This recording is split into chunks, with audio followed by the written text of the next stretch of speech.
മാറ്റം എന്താവാനാ? അല്ല, ഇവൻ എന്ത് ഇതിനെ ഇങ്ങനെ നിക്കുന്നത്? ഇങ്ങനെ എപ്പോഴും ടെൻഷൻ ടെൻഷൻ ടെൻഷൻ. ഒന്ന് സന്തോഷിക്ക്. എന്താ നീ ഇങ്ങനെ? ടെൻഷൻ അറിയില്ല. ഗൾഫിലുള്ള പണിയും പോയി, അവിടുന്ന് വിസയും ക്യാൻസലായി. ഞാൻ ഈ നാട്ടിൽ വന്നിട്ട് ഇനി എന്ത് പണിയെടുക്കും ഞാൻ ഇങ്ങനെ ആലോചിച്ച് നിൽക്കുന്ന.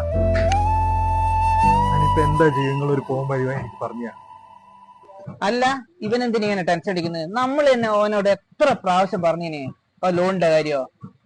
എടാ അതന്നെ, കേരള ബാങ്ക് വെള്ളമുണ്ട ബ്രാഞ്ചിൽ പോയാലേ നോർക്കാന്റെ ഒരുപാട് ലോൺ ഉണ്ട്. എന്തെങ്കിലും ആ പൈസ വാങ്ങിയിട്ട് എന്തെങ്കിലും ഒരു സംരംഭം തുടങ്ങിയിട്ട് അങ്ങനെ ജീവിക്കാലോ. നീ ഇങ്ങനെ ടെൻഷൻ അടിച്ച് നിൽക്കണോ? വാ നമുക്ക് ബാങ്കിലേക്ക് കൈയോടെ കൊണ്ടുപോയാലേ നടക്കൂ. അത് തന്നെ, ശരി.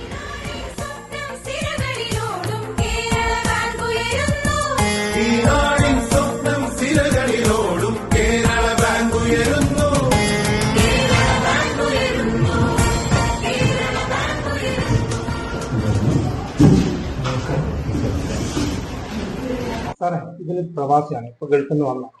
അപ്പോ അവിടെ വിസക്ക് ക്യാൻസൽ ആയി പോയി. ഇനിയിപ്പോ തിരിച്ചു പോകാനുള്ള ഒരു സംവിധാനം ഇല്ല.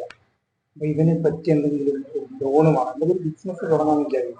അങ്ങനെ എന്തെങ്കിലും ചെയ്യാം. നോർക്കയായിട്ട് ബന്ധപ്പെട്ട് കമ്പനി ഓഫീസുണ്ട്. അവിടെ സബ്സിഡിയും കാര്യങ്ങളൊക്കെ കിട്ടും. അതൊന്ന് നമുക്ക് 5 ലക്ഷം റുപ്യ വരെ ആർജാൻ പറ്റും. അതിൻ്റെ മുകളിലോട്ടാണ് ആധാരം ചെയ്യാം. അപ്പൊ ഞങ്ങൾ കൽപ്പറ്റ നോക്കാം. കൽപ്പറ്റ സിറ്റിയിൽ വർക്ക് ഓഫീസ് ശരി. എടാ, നീ ഇപ്പൊ ഹാപ്പി അല്ലേ?